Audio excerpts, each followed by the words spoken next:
பொதுவாகவே நம்ம வாழ்க்கையில் நம்மளாக இருக்கிற வரைக்கும் அமைதியாக இருப்போம். அதுவே யாராச்சும் ஒருத்தவங்க நம்ம கூட வந்துட்டாங்கன்னு வச்சுக்கோங்களேன், அது ஃப்ரெண்ட்ஸாக இருக்கலாம், இல்லை அத்தை பையனாக இருக்கலாம், அத்தை பொண்ணாக இருக்கலாம், இல்லை நம்மளோட கசின் பிரதர்ஸாக கூட இருக்கலாங்க. யாராச்சும் ஒருத்தவங்க நம்ம கூட சேர்ந்தாங்கன்னா தான் நமக்கு சேட்டை அதிகமாகும். ஒரு விஷயத்த பண்ணாதன்னு சொன்னால் அப்படி என்ன அதில் இருக்குது, அதை பண்ணி பார்க்கலாமேங்கிற ஒரு க்யூரியாசிட்டி வரும். அது கடைசியில் நம்மளை ஒரு தப்பான ஒரு முடிவில் கொண்டு போய் விட்டுருங்க. பண்ணி முடிச்சதுக்கப்புறமா இதை நான் பண்ணலை, நீ தான் ஃபஸ்ட்டு ஆரம்பிச்சேன்னு சொல்லிட்டு பக்கத்தில் இருக்கவங்க மேலே பழிய தூக்கி போடுவோம். அப்படி தான் இன்னைக்கு நம்ம பார்க்க போகிற ஸ்டோரியில் ஒரு ஓஜா போர்டால் 4 பசங்களோட வாழ்க்கையே தலைகீழ மாறி இருக்குது. இந்த 4 பசங்களுமே சொந்தக்காரங்க தான். கசின் பிரதர் சிஸ்டர்ஸ்குள்ளே நடந்த ஒரு சின்ன ஒரு விளையாட்டுத்தனம் கடைசியில் அவங்களோட உயிருக்கே ஆபத்து அமையும்னு அவங்க எதிர்பார்க்கவே இல்லைங்க. விளையாட்டு வினையாகுங்கிற மாதிரி அவங்களோட லைஃப்பில் நடந்த ஒரு பெரிய அமானுஷ சம்பவத்தை தான் என்கிட்ட ஷேர் பண்ணியிருக்கிறாங்க. அதை பற்றின ஒரு தொகுப்பை தான் இன்றைக்கி நம்மளோட ஸ்டோரியில் பார்க்க போகிறோம். ஸ்டோரிக்குள்ளே போகிறதுக்கு முன்னாடி நம்ம சேனலை சப்ஸ்கிரைப் பண்ணாதவங்க சப்ஸ்கிரைப் பண்ணிடுங்க, பக்கத்தில் இருக்க பெல் ஐக்கானை தட்டி விட்டுருங்க. வாங்க ஸ்டோரிக்குள்ளே போகலாம். Welcome to our show Devil's kitchen.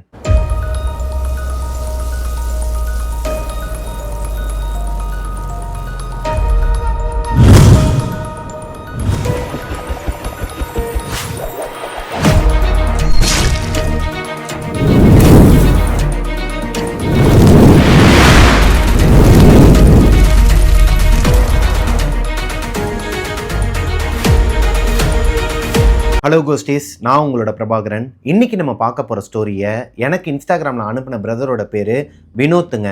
Vinod கள்ளக்குறிச்சிக்கு பக்கத்தில் இருக்கிற ஒரு கிராமத்தை சேர்ந்தவர்.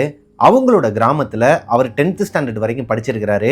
11th 12th எல்லாமே சென்னையில் இருக்கிற மாமா வீட்டில் போய் தங்கி தான் படிச்சிருக்கிறாருங்க. அதுக்கு காரணம் அவங்களோட மாமாவுக்கு இவரை ரொம்பவே பிடிக்குங்கிறது ஒரு பக்கம் இருந்தாலும் வினோத்துக்கு அம்மா கிடையாது, அப்பா மட்டும்தான். அப்பாவுமே ஃபுல்லாகவே ஒர்க்குன்னு சொல்லிட்டு அலைஞ்சிட்டு இருக்கிறாரு. அவருக்கு ஆல்ரெடி ஏகப்பட்ட கடன்கள் இருக்கிற காரணத்தினால அதில் கான்சென்ட்ரேட் பண்ணி போக வேண்டிய ஒரு சூழ்நிலை வருதுங்க. ஸோ வினோத்தை பொறுத்த வரைக்கும் அம்மாவும் வீட்டில் இல்லாத காரணத்தினால மாமா அத்தை இவங்க 2 பேருமே எப்பயுமே இவங்களோட வீட்டுக்கு வர்றது வழக்கங்க. சாட்டர்டே சண்டே ஆனால் இவங்களோட மாமா அத்தை மட்டும் கிடையாது, சித்தப்பா சித்தி இவங்களோட சொந்தத்தில் இருக்கிறவங்க எல்லாருமே இவங்க வீட்டுக்கு வருவாங்களாம். வினோத்தோட வீடு சொந்த வீடுங்க, ஆனால் அது கடனில் தான் இருக்குது. பேங்க் லோன் போயிட்டு இருக்குது. அதுக்கும் சேர்த்து தான் அவங்க அப்பா ஓடிட்டு இருக்கிறாருங்கிற பட்சத்தில் இப்போ அவங்களோட வீட்டோட அமைப்பு எப்படி இருக்குன்னு பார்த்தீங்கன்னா, அந்த கிராமத்திலேயே பெரிய வீடுனா வினோத்தோட வீடு தாங்க. இந்த வீடு 2 லேயர் இருக்குமாங்க, அதாவது 2 அடுக்கு வீடுன்னு சொல்லுவாங்களாம். இப்போ கீழே கிரவுண்ட் ஃப்ளோரில் டோரை ஓப்பன் பண்ண உடனே ஒரு பெரிய ஹால் இருக்கும். லெஃப்ட் சைட்லேயே கிச்சன் இருக்கும். ரைட் சைடில் அந்த கிச்சனுக்கு ஆப்போசிட்லேயே சாமி ரூமுக்குன்னு சொல்லிட்டு தனியாக ஒரு ரூம் வச்சுருப்பாங்களாங்க. அந்த சாமி ரூமுக்கு பக்கத்துலேயே சின்னதாக ஒரு ஸ்டோரேஜ் ரூம் மாதிரி இருக்குமாங்க. பின்னாடி கொல்லப்புற கதவு இருக்குமா. இப்போ வீட்டுக்கு அப்படியே வெளியே வந்தா ஸ்டெப்ஸ் போகுமாங்க. ஸ்டெப்ஸ்ல ஏறி போனா ஃபர்ஸ்ட் ஃப்ளோர்ல 2 பெட்ரூம் இருக்குமாங்க. ஒரே ஒரு பெட்ரூம்ல மட்டும் அட்டாச் பாத்ரூமா, இன்னொரு பெட்ரூமுக்கு வெளியே காமன் டாய்லெட் இருக்குமா. கிரவுண்ட் ஃப்ளோர்ல இருந்து உள்ள வீட்டுக்குள்ள டாய்லெட் இருக்காதான், வெளியே பேக் சைட்ல கொல்லப்புற கதவு போகுதுன்னு சொன்னேன் இல்லையா, அந்த கொல்லப்புற கதவுக்கு பின்னாடி போனா துணி துவைக்கிறதுக்குன்னு சொல்லிட்டு ஒரு பெரிய கல் வச்சிருப்பாங்களாம். இந்த ஊர் சைட்லலாம் நீங்க பார்த்துருப்பீங்க, நிறைய படங்கள்லையும் பார்த்துருப்பீங்க. அந்த மாதிரி ஒரு செட்டப்ல வச்சிருப்பாங்களாங்க. அதுல தான் அடிச்சு துவைக்கணுமா. அது பக்கத்துலயே ஒரு கிணறு இருக்குமாங்க. இந்த கிணறுக்கு பின்னாடி நிறைய அப்படியே புல்லா இருக்குமா. அதை எத்தனை தடவை கிளீன் பண்ணாலும் ஒரு வாரத்திலேயே நல்லா பெருசா வளர்ந்துருமாங்க. அதை சுத்திலுமே ஒரு காம்பவுண்ட் சுவர் இருக்கும். ஃபர்ஸ்ட் ஃப்ளோரை தொடர்ந்து மேலே ஸ்டெப்ஸ் போகுமாங்க. மொட்டை மாடிக்கு மேலே போனால் ஒரு பெரிய டெரஸ் இருக்குமா. ஒரு டேங்க் இருக்கும், அதாவது சிமெண்ட் தொட்டி அந்த மாதிரிலாம் இல்லை, ஒரு சின்டெக்ஸ் டேங்க் இருக்கும். இதுதான் வினோத்தோட வீட்டோட அமைப்புங்க. வீக்கெண்ட் ஆனாலோ இந்த காலாண்டு அரையாண்டு முழு ஆண்டுன்னு சொல்லுவாங்க இல்லையா, அந்த மாதிரி லீவ்லாம் வந்துச்சுன்னா ஸ்கூல் படிக்கும்போது மொத்த குழந்தைங்களும் இங்கே தான் இருப்பாங்களாம். இவங்களோட கசின் பிரதர் சிஸ்டர்ஸ் அத்தை பொண்ணு எல்லாருமே இங்கே தான் இருப்பாங்களாம். அப்படி இருக்கும் பட்சத்தில் இந்த வீடே ஒரு மாதிரி கலகலன்னு இருக்குமாங்க. ரொம்பவே சந்தோஷமா அவங்களோட வாழ்க்கையை வாழ்ந்துட்டு இருந்திருக்கிறாரு வினோத். வினோத்தும் அவங்க அப்பாவும் அவங்களோட பாட்டி மட்டும்தான், அதாவது அப்பாவோட அம்மா, இவங்க 3 பேர் மட்டும்தான் அந்த வீட்டில் எப்பயுமே இருப்பாங்க. வினோத்தை பொறுத்த வரைக்கும் சின்ன வயசுலேருந்தே அவருக்கு இந்த பேய் அமானுஷங்கள்னா பயம் ஜாஸ்திங்க. அதுக்கு காரணம் அவங்க ஊர்லேயே அவர் ஏகப்பட்ட அமானுஷ சம்பவங்களெல்லாம் லைவாக பார்த்துருக்கிறாரு. வினோத்தோட வீட்டுக்கு பக்கத்துலேயே ஒரு 2-3 வீடு தள்ளி ஒரு வீடு இருக்குமா. தனி வீடு தான், ஒரு ஓட்டு வீடு தான். அந்த வீட்டில் இருக்கிற அப்பா அம்மா பொண்ணு இவங்க 3 பேருமே சந்தோஷமா அவங்களோட வாழ்க்கையை ரன் பண்ணிட்டு இருக்கும்போது வினோத் 7th ஸ்டாண்டர்ட் படிச்சுட்டு இருந்திருக்கிறாருங்க. அவர் 7th ஸ்டாண்டர்ட் படிச்சுட்டு இருக்கும்போது திடீர்னு அன்னைக்கு ஒரு நாள் ஈவினிங் ஒரு 6-6:30 மணிக்கெல்லாம் அவங்க ஏரியாவில் கரண்ட் போயிருக்குதுங்க. கரண்ட் கட் ஆனப்போ ஏரியாவே ஒரு மாதிரி அமைதியாக தான் இருக்கும். அது போக சலசலப்புலாம் இருக்குங்க. அங்கங்கே பேசிகிட்டு இருப்பாங்க, திட்டிகிட்டு இருப்பாங்க. ஈபியில் இருக்கிறவங்களெல்லாம் இந்நேரத்தில் வந்து கரண்ட்டை பிடிங்கி விட்டாங்க, விளக்கு பொறுத்துற நேரம் அப்படி இப்படின்னு திட்டிகிட்டு இருப்பாங்க இல்லையா? அந்த நேரத்தில் பயங்கரமாக ஒரு அலறல் சத்தம் கேட்குதுங்க. என்னமோ எதுன்னு சொல்லிட்டு எல்லாருமே வெளியே ஓடி வந்து பார்த்தா அந்த வீட்டுக்குள்ள அப்பா, அம்மா, பொண்ணு 3 பேருக்குமே என்ன பிரச்சனைன்னு தெரில. 3 பேருமே கெரோசின் ஊற்றி கொளுத்திக்கிட்டு பயங்கரமா அலறி அடிச்சு கத்திக்கிட்டு வெளியே இருக்கிறவங்க எல்லாருமே அவங்களோட வீட்டோட கதவை உடைக்கிறதுக்கு ட்ரை பண்ணி அவங்கள காப்பாத்துறதுக்குள்ளேயே இறந்துடுறாங்க. 3 பேர் இறந்ததுக்கு அப்புறமா அந்த ஏரியா ஃபுல்லாவே போலீஸ்காரங்களாம் வந்து விசாரிக்க ஆரம்பிக்கிறாங்க. அவங்க 3 பேருமே இறந்ததுக்கு ரீசன் என்ன அப்படிங்கிறதெல்லாம் இவங்களுக்கு சரியா தெரியாதாங்க. உங்க அப்பாவுக்கு தெரிஞ்சாலுமே வினோத்துக்கிட்ட அந்த அளவுக்கு ஷேர் பண்ணிக்கல. ஏரியாக்காரங்களும் எதுவுமே சொல்லிக்கலங்க அவங்கவுங்க பசங்க கிட்ட. அப்படி இருக்கும் பட்சத்துல அடுத்து ஒரு வாரம் போகுதுங்க. வீக்கெண்டு வருது. மொத்தம் 3 நாள் லீவ் வருதுங்க. சாட்டர்டே, சண்டே, அது போக மண்டே எக்ஸ்ட்ரா லீவும் வருது பசங்களுக்கு. ஒரு கவர்மெண்ட் ஹாலிடேயோட சேர்த்து வர காரணத்தினால இவங்களோட சொந்தக்காரங்க எல்லாருமே இவங்க வீட்டுக்கு வராங்க. வினோத்தோட வீட்டுக்கு வந்ததுக்கு அப்புறமா இவங்க வீடே எப்பயும் போல கலகலன்னு இருக்குது. வந்தவங்கள பெரியவங்க எல்லாருமே கிளம்பிடுவாங்களாம். அவங்களோட குழந்தைங்க எல்லாரையுமே இங்கே தான் விட்டுட்டு போவாங்களாம். ஏன்னா வினோத்தோட பாட்டி தான் எல்லாரையுமே பார்த்துப்பாங்களாம் சின்ன வயசுலேருந்து. இப்போது இந்த பசங்க எல்லாருமே இவங்க வீட்டில் இருக்கும்போது வினோத் ஒரு மாதிரி பயந்து பேசுறது, ஒரு மாதிரி தயக்கமாகவே இருக்கிறாரு. இப்போது அவங்களோட கூட இருக்கிற கசின் பிரதர்ஸாக இருக்கட்டும், அத்தை பொண்ணாக இருக்கட்டும், அத்தை பொண்ணு பேர் அக்ஷயாங்க. அக்ஷயாவை வினோத்துக்கு ரொம்பவே பிடிக்கும். அதே மாதிரி தான் அக்ஷயாவுக்கும் வினோத்தை ரொம்ப பிடிக்கும்னு வச்சுக்கோங்களேன். இவங்க 2 பேருக்குள்ள அப்போ விவரம் தெரியாத அந்த 7th ஸ்டாண்டர்ட் படிக்கும் போதே ஒரு லவ் இருக்குன்னு வச்சுக்கோங்களேன். இப்போ இவங்க 2 பேருமே ஒருத்தருக்கு ஒருத்தர் பேசிக்கிறது, விளாடுறது, இதில் கொஞ்சம் பொசசிவ் ஆவாங்களாம். லைக் பக்கத்து வீட்டுக்கு பொண்ணுங்க யாரா அந்த சின்ன குழந்தைங்களாம் வந்து வினோத்து கூட நெருக்கமாக விளாண்டாங்கனாலோ 7th ஸ்டாண்டர்ட் படிக்கும் போதே அந்த மாதிரிலாம் விளாடும் போது இவங்களுக்கு ஒரு மாதிரி ஆகுமாங்க. எதுக்கு நீ வந்து அந்த பொண்ணு கூட விளாட்ற, அவங்க கூட விளாடக்கூடாது, இவங்க கூட விளாடக்கூடாது, பசங்க கூட தான் விளாடணும்னு சொல்லிட்டு அப்போவே அக்ஷயா வந்து வினோத்தை வந்து கொஞ்சம் கண்ட்ரோல் பண்ணுவாங்களாம், கேர் பண்ணிப்பாங்களாம். அந்த அளவுக்கு அவங்களுக்கு அவங்க மேலே பாசம். இன்னொன்று, வினோத்தை பொறுத்த வரைக்கும் அக்ஷயா தான் அவங்க அம்மா மாதிரி. அப்படி இருக்கும் பட்சத்தில் வினோத்தோட முகமே சரியில்லை, ரொம்ப ஒரு மாதிரியாவே இருக்கிறான், பேசவும் மாட்டான், விளாடும் போதும் அதில் கான்சென்ட்ரேட் பண்ண மாட்டான். அடிக்கடி மொட்டை மாடியில் நின்றுக்கிட்டு ஒரு 3 வீடு தள்ளி எரிஞ்சு போன ஒரு வீடையே பார்த்துக்கிட்டே இருக்கிறான்னு சொல்லிட்டு அக்ஷயா கேட்குறாங்க. அக்ஷயா மட்டும் இல்லை, அவங்களோட கசின் பிரதர்ஸ் எல்லாருமே கேட்குறாங்க, என்னாச்சுடா, ஏன்டா வந்ததுலேருந்தே ஒரு மாதிரி இருக்கு, நாங்கள் இருக்கிறதே 3 நாள் தான், கொஞ்சம் ஹாப்பியாக இருக்கலாம்ல அப்படிங்கும்போது, இல்லைடா இந்த மாதிரி பக்கத்து வீட்டில் வந்துட்டு 3 பேர் இருந்தாங்க, எனக்கு ரொம்ப பிடிக்கும் அந்த அக்காவை. ஆக்சுவலாக அந்த அக்கா கிட்ட டியூஷனுக்குலாம் போவாராம் வினோத். வினோத் மட்டும் இல்லை, அந்த ஏரியாவில் இருக்கிற எல்லா குழந்தைங்களும் அந்த வீட்டுக்கு டியூஷனுக்கு போவாங்க. அந்த அக்கா ரொம்பவே பரிச்சயப்பட்டவங்க, அதாவது இறந்து போன பொண்ணு. அப்படி இருக்கும் பட்சத்தில் ரொம்பவே ஒரு மாதிரி சேடாக இருக்குது. அவங்களுக்கு என்ன கஷ்டம் என்னெல்லாம் தெரியல. ஆனால் நிறைய போலீஸ்காரங்களாம் வந்தாங்க. இப்போது 2 நாளைக்கு முன்னாடி இந்த பசங்க எல்லோரும் இவங்க வீட்டுக்கு வர்றதுக்கு முன்னாடி ஒரு நாள் நைட்டு வினோத் அவரோட பெட்ரூமில் படுத்து தூங்கிட்டு இருக்கும்போது, பொதுவாகவே இவர் வந்து மேலே போயெல்லாம் படுத்து தூங்க மாட்டாராம். ஏன்னா மேலே இருக்கிற ஃபஸ்ட் ஃப்ளோரில் 2 ரூம் இருக்குன்னு சொன்னாங்க இல்லையா, அங்கே அந்த அளவுக்கு பயன்படுத்த மாட்டாங்களாம். சொந்தக்காரங்க வந்தாங்கன்னா மட்டும்தான் மேலே போகிறது. கீழே தான் வினோத்தோட அப்பா, பாட்டி, வினோத் இவங்க 3 பேருமே படுத்து தூங்குவாங்களாங்க. அப்படி இருக்கும் பட்சத்தில் அன்னைக்கு ஒரு நாள் நைட்டு வினோத்தோட அப்பா வேலை விஷயமா வெளியூர் போயிருக்கிறாரு. வினோத்தோட பாட்டியும் வினோத்தும் தான் படுத்து தூங்கிட்டு இருக்கிறாங்க. வினோத்தோட பாட்டிக்கு சுகர் இருக்குதாங்க. படுத்தாங்கன்னா அவங்கள எழுப்புறது கஷ்டமாங்க. ரொம்ப ஒரு மாதிரி கத்தி அவங்க முகத்தில் தண்ணியெல்லாம் அடித்து ரொம்ப ஒரு மாதிரி குலுக்குனா தான் எந்திரிப்பாங்களாம். அப்படி இருக்கும் பட்சத்தில் மிட் நைட் ஒரு 1 மணிக்கு வினோத் காதுக்கு அந்த இறந்து போன அக்காவோட வாய்ஸ் கேட்குதுங்க. இவரோட பேரை சொல்லி கூப்பிடுறாங்க. வினோத்தும் எந்திரிக்கிறாரு. ஏதோ ஒரு நினப்பில் எந்திரிச்சிடுறாரு. எந்திரிச்சோடனே பக்கத்தில் பார்க்குறாரு, பாட்டி தூங்கிட்டு இருக்கிறாங்க. கொல்லப்புற கதவு இருக்கு இல்லையா, அதுக்கு பேக் சைடில் நின்றுக்கிட்டு தான் அந்த அக்கா கூப்பிட்டுக்கிட்டே இருக்கிறாங்க. கதவையும் மெதுவாக நாக் பண்ணுறாங்க. இந்த மாதிரி ஒரு சத்தம் கேட்டதுக்கப்புறமா எந்திரிச்சு போயிட்டு வினோத் அந்த டோரை ஓப்பன் பண்ணுறாரு. அந்த அக்கா கிணத்துக்கு மேலே உட்காந்துருக்குறாங்க. வினோத், உன் கூட பேசணும், இங்கே வாப்பா அப்படிங்கிற மாதிரி கூப்பிட்றாங்க. வினோத்தும் எதுவுமே சொல்லாமல் நேராக நடந்து போயிட்டு, சொல்லுங்கக்கா என்னாச்சு, இந்நேரத்தில் எங்கள் வீட்டுக்கு எதுக்கு வந்தீங்க, எதுனா பிரச்சனையா, இல்லை அப்பா கிட்ட எதுவும் சொல்லணுமா அப்படிங்கிற மாதிரி கேட்குறாரு. இல்லைப்பா, எந்த பிரச்சனையும் இல்லை, நான் வந்து உன்னை கூட்டு போகலான்னு சொல்லிட்டு தான் வந்தேன். இந்நேரத்தில் எதுக்குக்கா கூப்பிட்றீங்க, ஈவினிங் 6 மணிக்கு தானே நான் டியூஷனுக்கு வரணும், இப்போ நைட்டு 1 மணி தானே ஆகுது, நான் பாட்டு தூங்கிட்டு தானே இருந்தேன், என்னை எதுக்கா எழுப்புனீங்க அப்படிங்கும்போது அந்த அக்கா சிரிச்சுக்கிட்டே அந்த கிணத்துக்குள்ளே விழுந்துடுறாங்க. இதை பார்த்த உடனேயும் வினோத்துக்கு அந்த அறத்தூக்கமும் போய் கண்ணுலாம் விரிஞ்சு ஒரு மாதிரி நெஞ்சிலாம் படப்படன்னு அடிச்சுக்கிட்டு உள்ளே எட்டி பார்க்குறாருங்க. எட்டி பார்த்தா அந்த அக்கா கிணத்துக்குள்ளே தான் கிடக்குறாங்க. ஆனால் சிரிச்ச முகமா கையை அப்படியே மேலே தூக்கிட்டு நீச்சல் எதுவுமே அடிக்காமல் அப்படியே உள்ளே போயிருக்கிறாங்க. வினோத்துக்கு டவுட்டும் வருது, அதே நேரத்தில் பயமும் வருது. எதுக்கு சம்மந்தமே இல்லாமல் இந்த அக்கா வந்து மேலே உட்காந்துருந்துச்சு, அன்டைமில் எதுக்கு நம்மளை கூப்பிட்டுச்சு, இப்போ எதுக்கு உள்ளே குதிச்சிச்சு? ஒருவேளை லவ் ஃபெயிலியராக இருக்குமா, எதுனா பிரச்சனையாக இருக்குமா, எதுக்கு உள்ளே குதிச்சாங்க? அப்படியே குதிச்சாலும் மிதக்கத்தானே செய்யணும், என்னடா இது உள்ளே போயிட்டாங்கன்னு சொல்லிட்டு பயத்தில் அவங்க பாட்டியை கூப்பிடலான்னு சொல்லிட்டு திரும்பி ஓடி வரும்போது தான் வினோத் ஒரு விஷயத்த யோசிக்கிறாருங்க.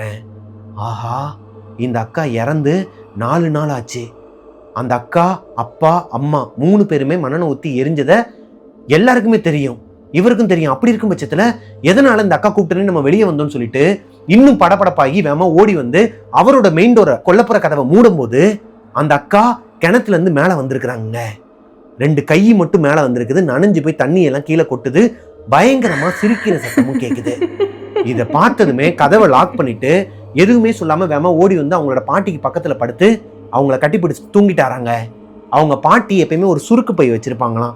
இந்த சுருக்கு பையில அவங்களோட குலதெய்வம் திருநீரை வச்சிருப்பாங்களாம். அவங்களோட குலதெய்வம் முத்துமாரியம்மனாங்க. முத்துமாரியம்மனோட அந்த திருநீர் வந்து எப்பயுமே அவங்க பாட்டி வச்சிருப்பாங்களாம்.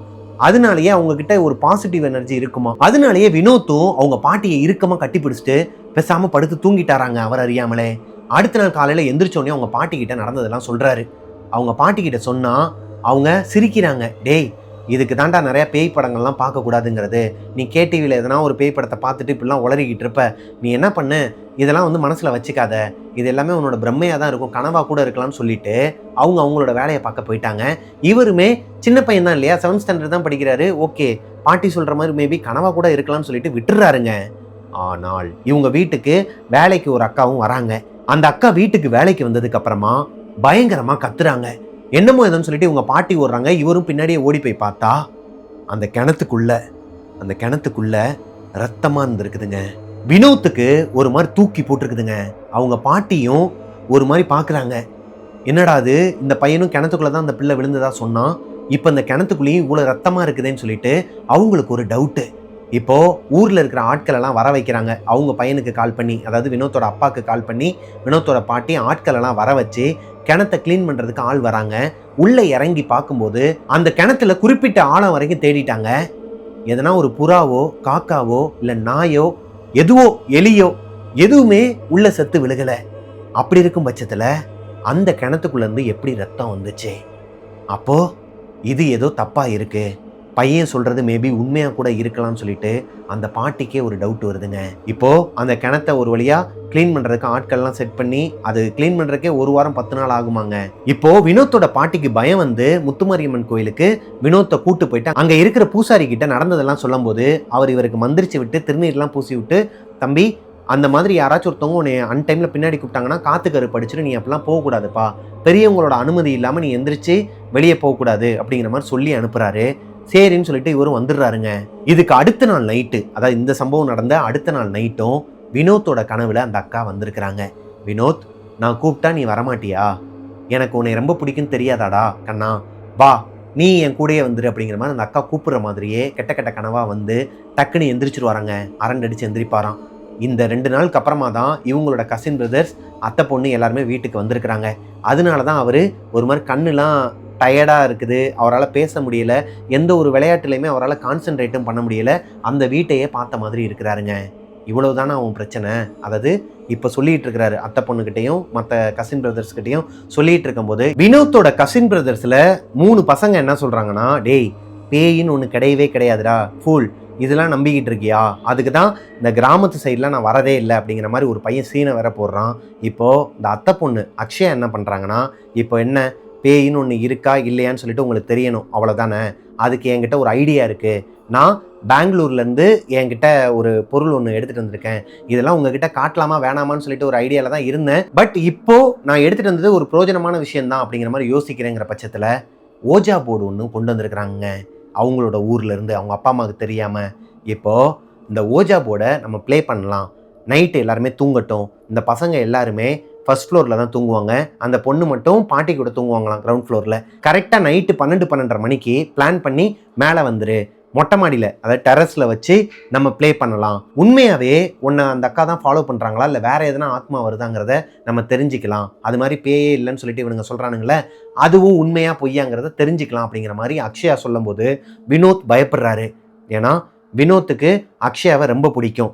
ஆல்ரெடி இவர் ஒரு அமானுஷத்தில் பாதிச்சனால தான் ரொம்ப ஒரு மாதிரி மனசுடைஞ்சு ஒரு மாதிரியாக இருக்கிறார், எதுலையுமே கான்சென்ட்ரேட் பண்ண முடியாமல். இதில் தன்னை சேர்ந்தவங்களும் மாட்டிடக்கூடாதுங்கிற பட்சத்தில் வேணான்னு சொல்கிறாருங்க. இப்போ அந்த பசங்க என்ன பண்ணுறானுங்கன்னா, ஏய் பயந்துட்டான் பார்த்தியா, இதுக்கு தான் நீ சொல்கிற மாதிரியே வந்து பேய் இருக்கா இல்லையான்னு சொல்லிட்டு தெரிஞ்சுக்கலாம்ல, அப்புறம் ஏன் பயப்படுறான், அப்போ அவன் பொய் தானே சொல்கிறான், அவனுக்கு நம்ம இந்த வீட்டுக்கு வரது பிடிக்கலன்னு நினைக்கிறேன், அவனுக்கு புது ஃப்ரெண்ட்ஸ்லாம் கிடச்சிட்டாங்களே அக்கம் பக்கத்தில், அதனால் நம்மளை அப்படி தான் பண்ணுவான்னு சொல்லிட்டு வேணும்னே வம்புழுக்கிறானுங்க. இப்போது ஈகோவை டச் பண்ண காரணத்தினால வினோத் ஓகே சொல்லிடுறாருங்க. பரவாயில்ல, நம்ம நைட்டு விளையாடலாம், ஆனால் அப்பாவுக்கு மட்டும் தெரிஞ்சிச்சுன்னா தோலை உரிச்சிருவார், என்ன அது மட்டும் தெரியாமல் பார்த்துக்கணும் அப்படிங்கிற மாதிரி சொல்லிட்டு பக்காவாக எல்லாமே பிளான் பண்ணிடுறாங்க. இப்போ அன்னைக்கு வீட்டில் இருக்கிறதுன்னு பார்த்துக்கிட்டிங்கன்னா வினோத்தோட பாட்டி, வினோத்தோட அப்பா, வினோத்தோட அத்தை பொண்ணு அக்ஷயா, வினோத்தோட கசின் பிரதர்ஸ் 3 பசங்க. அன்னைக்கு நைட்டு 11:30 மணி இருக்குமாங்க. 4 பசங்களும் ஃபர்ஸ்ட் ஃப்ளோரில் படுத்துருக்குறாங்க. 3 கசின் பிரதர்ஸ், வினோத் 4 பேருமே படுத்துருக்குறாங்க, தூங்கலை. இவங்க கிட்ட தான் அந்த ஓஜா போர்டு இருக்குது. அக்ஷயாக்காக வெயிட் பண்ணிட்டு இருக்கிறாங்க. கீழே அக்ஷயாவோட பாட்டி, அதாவது வினோத்தோட பாட்டி, அப்புறம் வினோத்தோட அப்பா, இவங்க 3 பேருமே கீழே இருக்கிறாங்க. வினோத்தோட அப்பா இவங்க பிளான் பண்ணதுக்கு அகெயின்ஸ்டா, அதாவது ஒரு ட்விஸ்ட் இருக்கிற விதமா மெயின் டோரை ஓப்பன் பண்ணி நேரா அந்த பசங்க இருக்கிற ரூமுக்கு வந்திருக்கிறாரு. அதாவது மேலே வந்துட்டு கதவை தட்டி இருக்கிறாரு. இந்த பசங்களுக்கு ஒரு மாதிரி தூக்கி போட்டிருக்குதுங்க. என்னடா அது, இந்நேரத்தில் யாரா கதவை தட்டுறது, ஒருவேளை உண்மையாவே இவன் சொல்ற மாதிரி, வினோத் சொல்ற மாதிரி என்ன பேய் இருக்குமோன்னு சொல்லிட்டு பயந்துட்டு ஒரு 5 நிமிஷமாவே யாருமே கதவை திறக்கல. யாருன்னு சொல்லிட்டு கேட்டுக்கிட்டே இருக்கிறானுங்க ரூம்குள்ள இருந்து. அது வெளியே இருக்கிற அவங்க அப்பாவுக்கு கேட்கல போல இருக்கு. அவர் ரொம்ப நேரமா தட்டிக்கிட்டே இருக்கிறாரு. ஒரு கடத்துக்கு மேல கத்துறாரு. கத்தும்போது தான் வினோத்தோட அப்பா தான் வந்திருக்கிறாருங்கிறத அந்த பசங்க தெரிஞ்சுக்கிறாங்க. கதவை ஓப்பன் பண்ணி, என்னடா நீங்களாம் தூங்கலையாடான்னு சொல்லி கேட்கும்போது, ஆமா நீங்க தூங்கலையா அப்படின்னு சொல்லி கேட்கும்போது, அவரு நான் இங்க தாண்டா வந்து படுத்துக்க போறேன், கீழே வந்து அக்ஷயாவும் பாட்டியும் படுத்துக்கிட்டோம், நம்ம எல்லாரும் இந்த ரூம்ல படுத்துக்கலாம் அப்படிங்கிற மாதிரி சொல்றாரு. இப்போ இந்த பசங்கள்ல பிரபுன்னு சொல்லிட்டு ஒரு பையன் இருப்பானாங்க, கொஞ்சம் நல்லா ஃபேட்டா இருப்பாராம், இவங்க கசின் பிரதர்ஸ்ல. அந்த பையன் என்ன சொல்றானா, இங்க பாருங்க மாமா, நாங்க வந்து 4 பேர் அந்த ரூம்ல கரெக்டா இருக்கும், இன்னொரு ரூம் இருக்குல்ல அங்க வேணா நீங்க போய் படுத்துக்கோங்க, எங்களுக்கு ப்ராப்ளம் இல்லைங்கிற மாதிரி நேக்கா திருப்பி விட்டுறாங்க. இப்போ வினோத்தோட அப்பா பக்கத்து ரூம்ல போயிட்டு படுத்து தூங்கிடுறாரு. இவங்க பிளான் பண்ணது 12 மணிக்கெல்லாம் மேலே போகணும்னு சொல்லிட்டு அவங்க அப்பா தூங்குறதுக்கே 12:15 ஆயிருக்குதுங்க. 12:15க்கு மெதுவாக அவர் படுத்திருக்கிற அந்த ரூமை ஓப்பன் பண்ணி வினோத் பார்க்குறாரு. அந்த பசங்களும் பார்க்குறாங்க. நல்லா படுத்து தூங்கிட்டு இருக்கிறாருங்க, ஆழ்ந்த தூக்கத்தில் இருக்கிறாரு. ஓகேடான்னு சொல்லிட்டு வெளியே லாக் பண்ணிடுறாங்க. அந்த கதவை வெளியே லாக் பண்ணிட்டு வாங்க மேலே போகலான்னு சொல்லிட்டு மொட்டை மாடிக்கு போகிறாங்க. வினோத் மட்டும் கீழே அக்ஷயாவை கூப்பிட்றதுக்காக வராரு. டோரை நாக் பண்ணிக்கிட்டே இருக்கிறாரு தவிர்த்து அக்ஷயா எந்திரிக்க மாட்டாங்க. இவர் தட்டுறதே மெதுவாக தான் தட்டி சிக்னல் கொடுக்குறாரு. அப்படி இருக்கும் பட்சத்தில் அக்ஷயா நேரம் வெளியே வந்திருக்கணும் இல்லையா? ஒருவேளை அக்ஷயா தூங்கிட்டாங்களோ? சரி தூங்கட்டும், பேசாம நம்ம மட்டும் மேலே போயிடலாம், இல்லைன்னா அந்த பசங்க கிட்ட சொல்லி நாளைக்கு விளையாடலாம்னு சொல்லிட்டு அவருக்கு மைண்ட் செட் வருதுங்க. இந்நேரம் பார்த்து அவங்களோட கொல்லப்புற சைடு கிணத்துக்கிட்ட இந்த பாத்திரத்தை தள்ளி விட்ட மாதிரி ஒரு சத்தம் கேட்குதுங்க. பின்னாடி இவங்க சாப்பிட்ட பாத்திரத்தெல்லாம் மொத்தமாக போட்டு வச்சுருப்பாங்களாம். காலையில் வந்து அந்த வேலை பார்க்குறவங்க தான் மொத்தமாக கழுவுவாங்களாம். அப்படி இருக்கும் பட்சத்தில் பேக் சைடில் யாரோ ஒருத்தவங்க அந்த பாத்திரத்தெல்லாம் தள்ளி விடுற மாதிரி ஒரு சத்தம் கேட்குது வினோத்துக்கு. இப்போது இவங்க வீட்டோட அமைப்பு சொன்னேன் இல்லையா, வீட்டுக்கு முன்னாடியிலேருந்தே அப்படியே சுற்றியும் போகலாமா பேக் சைடில் கொல்லப்புறத்துக்கு. இப்போ வேமா கொல்லப்புறத்து சைடு போய் பார்க்குறாருங்க. போய் பார்த்தா கிணத்துக்கு பக்கத்தில் அக்ஷயா நிற்கிறாங்க. நின்றுக்கிட்டு யாரு கூடயே பேசிகிட்டு இருக்கிறாங்க. ஒரு மாதிரி புரியாத பாஷையில் ஏதோ குழம்பி பேசிகிட்டு இருக்கிறாங்க. அந்த கிணத்தையே பார்த்து முறைச்சிக்கிட்டு இருக்கிறாங்க. இப்போது மெதுவாக பின்னாடி போன வினோத் அக்ஷயாவோட பேரை சொல்லி கூப்பிடாம அவங்களோட ஷோல்டரில் போயிட்டு கையை வைக்கிறாரு. கையை வச்ச அடுத்த ஃப்ராக்ஷன் ஆஃப் த செகண்டில் அக்ஷயாவோட தலை மட்டும் பின்னாடி திரும்பி இருக்குதுங்க. தலை மட்டும் பின்னாடி திரும்பினதை பார்த்து அலறி அடித்து கத்திட்டு கீழே விழுந்திருக்கிறாரு. கீழே விழுந்ததும் இவர் கத்துல வினோத்தோட அப்பா, வினோத்தோட பாட்டி எல்லாருமே மேலே இருந்த அந்த பசங்களாம் அலர்ட் ஆகி வேமா ஓடி வந்திருக்கிறானுங்க கீழே, என்னமோ எதுவும் சொல்லிட்டு. வினோத்தோட அப்பா தூங்கிட்டு இருக்கிற அந்த ரூமை இந்த பசங்க லாக் பண்ணி வச்சிருக்கிற காரணத்தினால அவர் ரொம்ப நேரமாக கதவை உடனே உடைக்கிறாரு. யாருமே திறக்கலை. ஏன்னா இந்த பசங்க எல்லாருமே என்னமோ எதுவும் சொல்லிட்டு கீழே ஓடி வந்துட்டானுங்க.